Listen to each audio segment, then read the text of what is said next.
அன்புக்குரியவர்களே, உயிர்த்த ஆண்டவருடைய அமைதியையும் ஆசீர்வாதத்தையும் இந்த நாளிலே உங்களுக்கு நான் தெரிவித்துக் கொள்கிறேன். உயிர்த்த ஆண்டவர் பேதுருவுக்கு காட்சி கொடுத்த பிறகு இன்னைக்கு 12 சீடர்களுக்கும் காட்சி கொடுப்பதை நாம் இந்த வீடியோல பார்க்க இருக்கிறோம். இந்த 12 சீடர்களும் முதல் வாரத்திலே மாலை பொழுதுல என்ன பண்றாங்க, அந்த எல்லா ரூமையும் அடைச்சிட்டு ஜன்னல் எல்லாம் நல்லா க்ளோஸ் பண்ணிட்டு உள்ள உட்கார்ந்து இருக்கிறாங்க.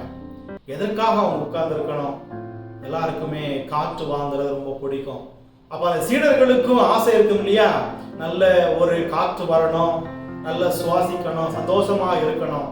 ஆனா அவங்க எல்லாத்தையும் ஜன்னலை கதவை எல்லாத்தையும் க்ளோஸ் பண்ணிட்டு அவங்க உட்கார்ந்து இருந்தாங்க. எதுக்கு அப்படி உட்கார்ந்து இருக்கணும்? ஆண்டவரை இழந்து விட்டோம், அவர் இறந்து போய்விட்டார், ஏதாவது மனிதர்கள் வந்து நம்மளை தாக்கி விடுவார்கள் அப்படின்னு ஒரு பயம். தூய ஆவியானவருக்கு இவர்கள் பணிந்து போய் ஆவியின் அபிஷேகம் பெற்றவர்கள். ஆனால் ஆண்டவர் இறந்த பிறகு அந்த ஆவியானவருடைய வல்லமை இவர்களுடைய உள்ளத்துல இருந்தாலும் கூட பலவீனமானவர்களாக இருந்தாங்க, பயந்து போய் இருந்தாங்க.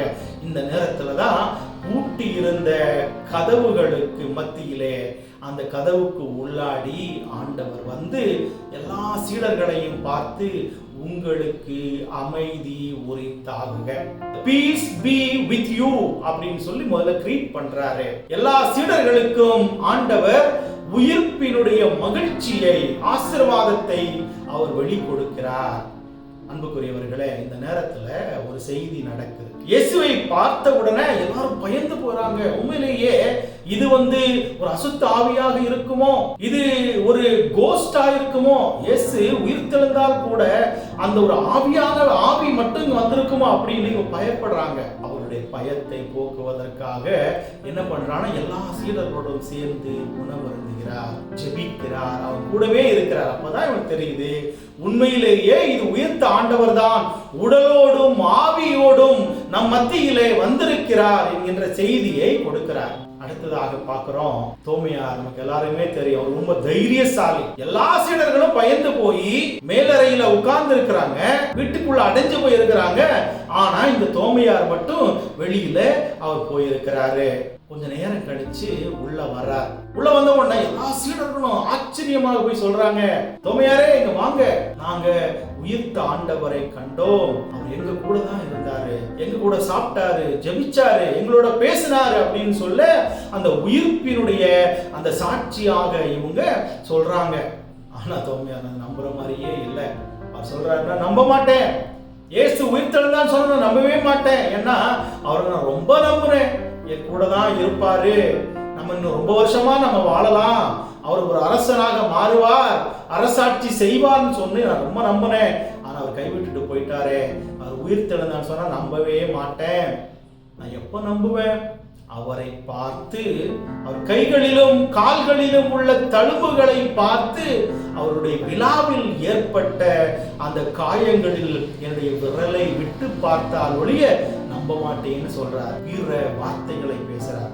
8 நாளுக்கு பிறகு இயேசு காட்சி கொடுக்கிறார். வந்த உடனே அவர் கோவப்படல. எல்லாரும் நம்பினாங்களே, நீ ஏன் நம்ப மாட்டேங்கிற, உங்ககிட்ட விசுவாசம் இல்லையா அப்படின்னு திட்டல. தோமையாரே கம், நீ என்ன சொன்ன?